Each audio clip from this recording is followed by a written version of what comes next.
1. Ja, okay. Jeg vil gerne bevise jævn cirkelbevægelse, og det er egentlig en banekurve for den stedvektor, der hedder, eller funktionsvektor, der hedder s t, og den ser egentlig sådan her ud, hvor vi har r gange cosinus til omega, hedder den så, omega gange t på her, og nedenunder der har vi så sinus omega t. Og her, når vi har med cosinus og sinus, så kan vi se, at det så er en cirkel, ikke? Og det vi har omega, det kommer altså 1 på. Men den går ligesom fra, den skulle gerne gå fra 0, og så fra, så skulle den, altså imellem 0, så t det skulle være mellem 0 og så perioden. Og perioden det er en stor t eller en fortsat klokken, den kan jeg lige skrive op her. Store t her, lige med 2 pi divideret med, det er jo så omega. Så den, ja, bare skrive op her. Den burde gerne gå imellem de to, fordi det er jo selvfølgelig perioden, ikke? Så tiden må gerne gå imellem 0 og perioden. Ja. Bagefter så vil jeg gerne så finde hastighedsvektoren, og det er jo egentlig bare at differentiere vores funktionsvektor. Så hastighedsvektoren her, den er lige med s mærke t her.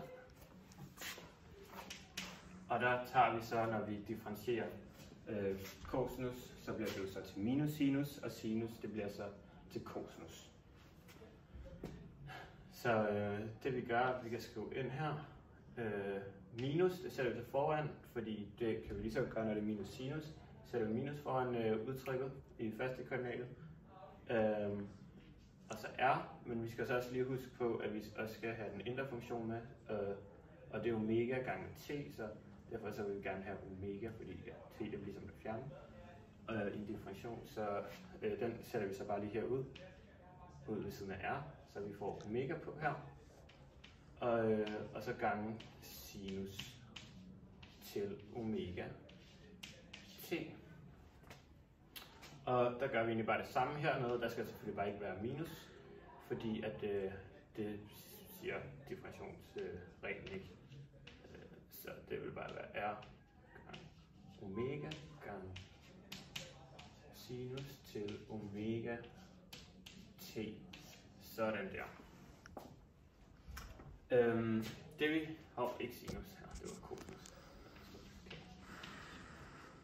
Det vi så kan se her, vi vil gerne prøve at få noget, der er sådan lidt mindre, eller få skrevet lidt om i den. Så jeg kan se i første og anden koordinat, der står omega begge steder her, så den kan jeg egentlig sætte udenfor, det vil være det samme. Så den sætter ude for parentesen, og så ser jeg, der står minus r gange sinus til omega t. Og hernede der står der så bare r gange cosinus til omega t. Og det vi kan se her, hvis vi kigger og så sammenligner de her to vektorer, så kan vi se, at den her den minder, eller det er præcis det her, det er den hattede version af den her. Så den må egentlig være vinkelret på den anden vektor. Den kan jeg lige skrive op lige her, eller lige lave en illustration af den.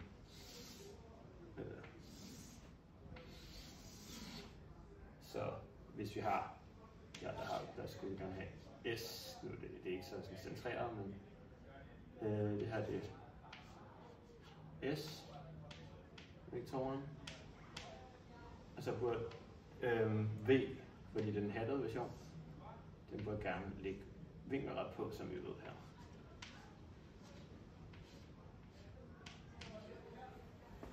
Ja, nu gør jeg lige tilbage af den. Så vi kunne i princippet bare skrive det her op som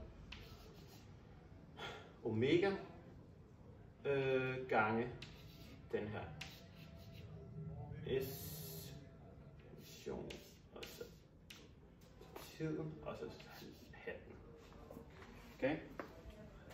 Derudover så vil jeg så gerne finde længden, så vi finder hastigheden, altså længden af den her vektor, så finder vi nemlig hastigheden. Så det gør jeg lige. Og der vil jeg egentlig bare tage den her herop, fordi vi ved, at hvis man sætter første koordinaten og anden koordinaten i anden, og så sætter den i en,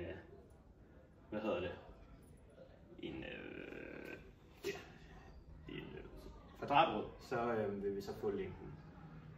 Så det prøver jeg lige at skrue op her engang. Det skal være en rimelig lang kvadratrod her. Så minus r gange omega gange sinus til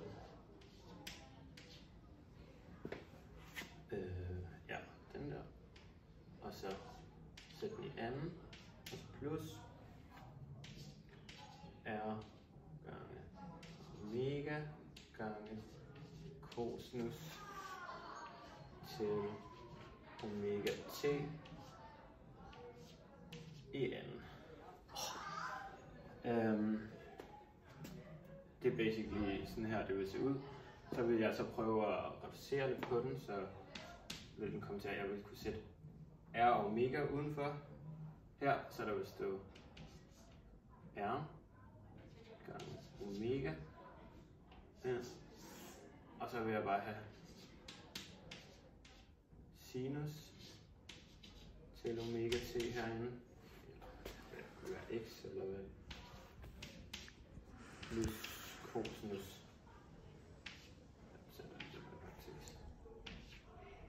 Cosinus til omega t i anden. Og det her udtryk, det ved vi jo fra en enhedscirkel, at det vil, ja, eller en trekant, normal trekant, at det egentlig bare giver 1.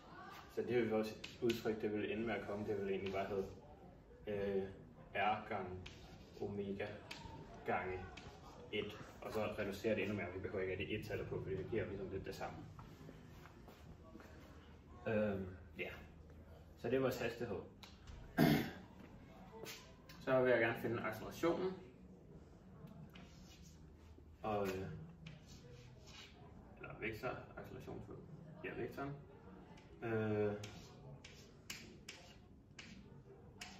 Og det er jo bare det samme som at mærke den, eller differentiere den 2 gange vores funktion heroppe.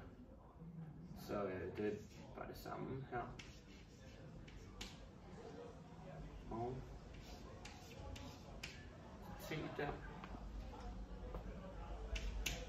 Og så tager jeg selvfølgelig bare den heroppe, og så differentierer den endnu en gang. Og det vi så får, det er altså minus r gange, og så omega. Det her, det bliver så minus, ja, minus cosinus, og det her noget, det bliver minus sinus. Og så den indre funktion igen skal vi så også lige tage henhold til, så derfor vil der så stå omega i anden her, ikke? Og det kan vi jo allerede gøre det samme hernede. Og så skal der så bare stå gange cosinus til omega t og gange sinus til omega t. Og nu ligner det, nu begynder der lige noget, vi har haft heroppe før, så hvis vi egentlig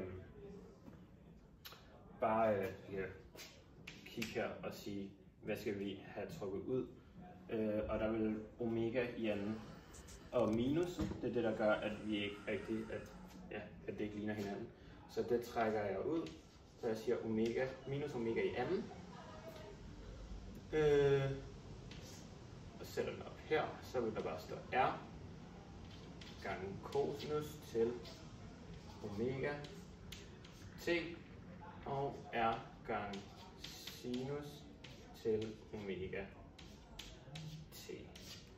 Og så kan vi allerede se her, at det er sådan, den er rimelig meget det samme som den er heroppe. Og til sidst så kan jeg gå den endnu mere. Det er bare at sige omega i n minus omega i n gange den faste vektor. Sådan der. Så har vi accelerationen, og vi kan se her på, at accelerationen den går modsat retning af hvad den her vektor den gør, fordi vi er gange med minus, og den er sådan også rimelig afhængig af, hvor stor accelerationen er, når vi ser omegaen står med her. Så den vil gå modsat vej af, hvad den her s, eller stødvektor den vil gøre. Så den vil sådan gå ind mod midten her.